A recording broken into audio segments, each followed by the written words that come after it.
Welcome back to another video, guys. So in this video I'm going to show you how I would migrate an existing jewelry e-commerce brand from Shopify to Etsy in the most efficient way that leads to heavily optimized functionality, as well as the basic setup premise and a how to scale plan. So if you're a business owner and you do currently run a jewelry store, this is how you would do it. If you don't want to do it yourself, check out the link in the description and get in touch with us and we can jump on a call and go over it. So let's get right into it. So in this example here we have a bridal jewelry store. This is Kate and Marie, and I have actually worked with them a bit in the past. So let's check out their products. So they have 123 unique products, which is pretty good for Etsy, I would say. There's also some tricks we have that we can get those numbers up, but however, having lots of listings on Etsy isn't essential. That isn't what makes a store great. The optimization is what makes a store great. You could have a jewelry store on Etsy with 10 listings and it gets, 100,000 sales. So what we are aiming for is, well, what you should be aiming for with this is getting each one of these products up onto your store, right? And then once you have them all up, that's when, as we like to say, you can trim the fat. You can go through and go, okay, this listing isn't getting many favorites and views and visits in the past 30 days. Let's deactivate them. Maybe it's because they're a seasonal product. Maybe it's because they are just no longer popular anymore. And if they're a seasonal product, then being deactivated means you can reactivate them when they are in season. So here we have 123 products. Right, and it's important to note you can't just open your Etsy store and rush and get all 123 products up in a week, right? So the main three things Etsy look for is, so they look for events, and events are listings and renewals, sales and reviews. So you want to be making sure you get at least one of them up every single day whilst you're new. And whilst it's a new store, the sales aren't going to be coming in, neither are the reviews. So you want to be getting about 3 to 4 listings up every single day. Okay? Maximum, really, unless you know some tricks of the trade to get a bit more than that up. So it is going to take you a while, but this allows you to then see, as time goes on, you can go, okay, these style of earrings are more popular.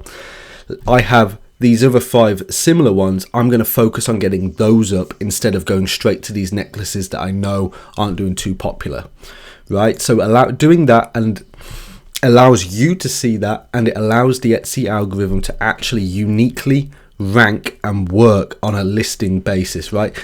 If you put too many up, you're going to overwhelm it and it's not really going to know what to do with it, and it's actually going to be a very negative effect to your store. So less is more. Okay, so for this example, let's go into their best sellers. They have 27 best sellers, right? So they would be the products I would put up first. This 27 is actually a perfect number. The strategy that would be followed would be 25 listings up or thereabouts, and that's when you can start to look at the data and see, okay, this type of product is doing a lot better. Let's get rid of these products, right? And then you can scale up. So for the basis of this, let's go on the Astrid Pearl earrings. So what they will be wanting to do here is they will want to be going into their Google Drive, their storage, whatever, and they will be wanting to see, do they have any UGC for that specific style? I think there it is. Okay, not quite, right? But this is where they want to be going through their UGC pile, because yes, it's great to have a product like this. It's great to have a photo like this, right? And it's great to have a photo like this and like this, but having your own UGC does a lot better. You want to be having lots of photos on your listings. Okay, so these 3 are great to start, but then you want to dig into the bank and find more UGC for that product. Maybe you take your own, maybe you ask customers who have bought it, maybe you find customer photos of them wearing it and ask to use it, right? So now we have got the photos situation sorted. Now what I'm going to do is now break down the title structure that can be followed for this pair of earrings, right? Because the title is extremely important, okay? Because you have to imagine, right, the title and the listing itself is going to get it in front of people. The thumbnail is going to get them clicking, okay? And then what's in the listing is going to persuade them to buy. So here we have an ad. We don't want to click an ad for this. We want to see who's doing it organically, right? So we want to look at some competition's keywords. Natural fresh water pearl drop earrings, dainty dangle pearl earrings, bridal jewelry, multiple pearl wedding earrings, bridesmaid's gift. Okay, so now what we can do is then go on to another listing. Okay, real pearl earrings, drop pearl earrings. They like saying this, drop pearl earrings. And now can we say this? Okay, it is a mother of pearl teardrop. Okay, teardrop pearl earrings, right? So now we are seeing what the competition is doing, and look, if we're clicking these ones, they're ranking high, so their keywords are getting them in front of people. So we want to use the existing data to model our listing, right? I know at the start I mentioned if you want to work with us, so as our agency, we actually have our own tools that do this. I can't really use them for this video because they're not public. So this is another great way of just doing it. Seeing what's existingly doing well. It's free, it's quick, it's easy. And then when you have the data in, you can optimize. Okay, so now we have picked the best keywords to use in the title, and now we want to save them. We want to store them in a sheet, right? And now we want to go, okay, here's good keywords for pearl earrings. And then you're doing the same for rings, for necklaces, for everything else, right? You know, bridesmaids, brides, what have you, okay? So now each product and each niche inside of that product has its own keywords that you know work well. You have them stored, and now they can be used across your listings.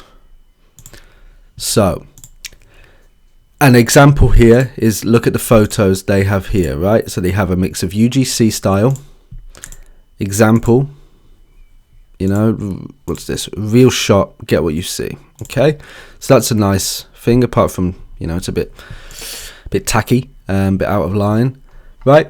So we've got the title now, and now you want to be going into the variations. Okay, boom, boom, boom, right? And now you want to be providing the information. So in here, it is great practice to provide as much information as possible. Okay, you know, the styles, the closures, the locations, the materials, the lengths, right? Etsy make it very easy to do this. So this description is pretty terrible, right? Look, it's just not very fun. It's messy, lots of white space. They've bunged a load of keywords in here, like copy and pasting the title, which is always a bit of bad practice. It's best to organically flow these keywords into a paragraph explaining the product, or multiple paragraphs, because having these at the top like this can put customers off. Etsy only rank, you know, the top of the description keywords. Anything down the bottom is not really picked up. Another key keyword point is these variation names are actually micro keywords, so they are picked up, right? So it is good practice to be descriptive in the keywords in your variations.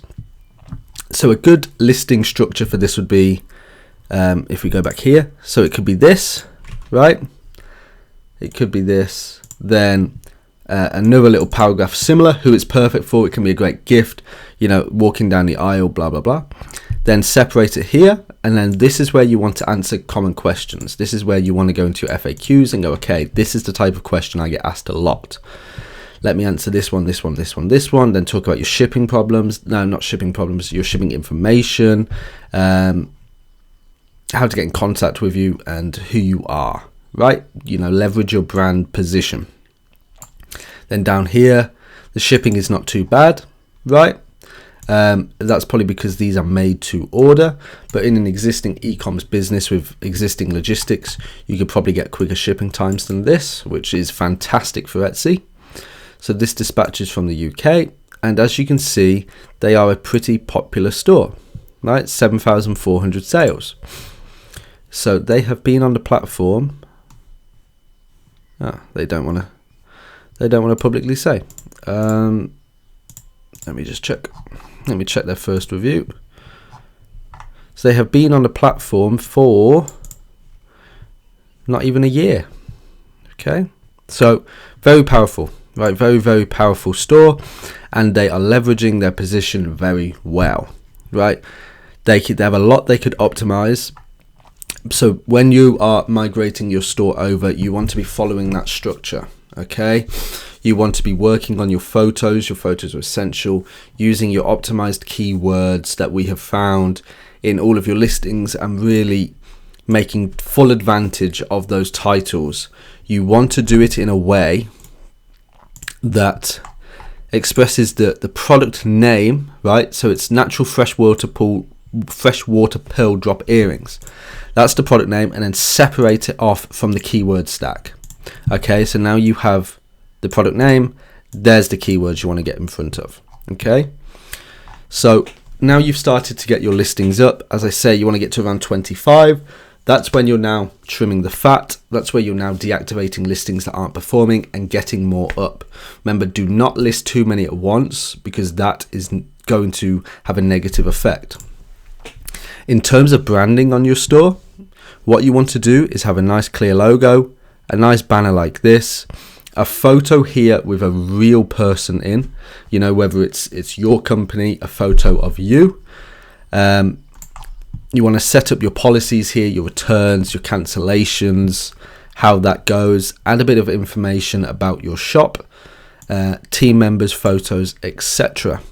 And as you can see, this store is a star seller, which will be very easy for your brand to get to in this space, and that increases customer loyalty, it increases conversion rates, and helps solve a lot of your problems, which we are kind of experts in getting jewelry brands to star seller role right away. That is a big part of what we are able to do, and that is exactly how I would port it over. It's very simple, right? There's a lot more deep dark webs embedded in, but on the frame, on the surface layer, this is how you can do it. Then paid ads are a whole other new thing. Customer service is a whole other world. But in terms of getting your high quality products onto Etsy, that is the best way to do it.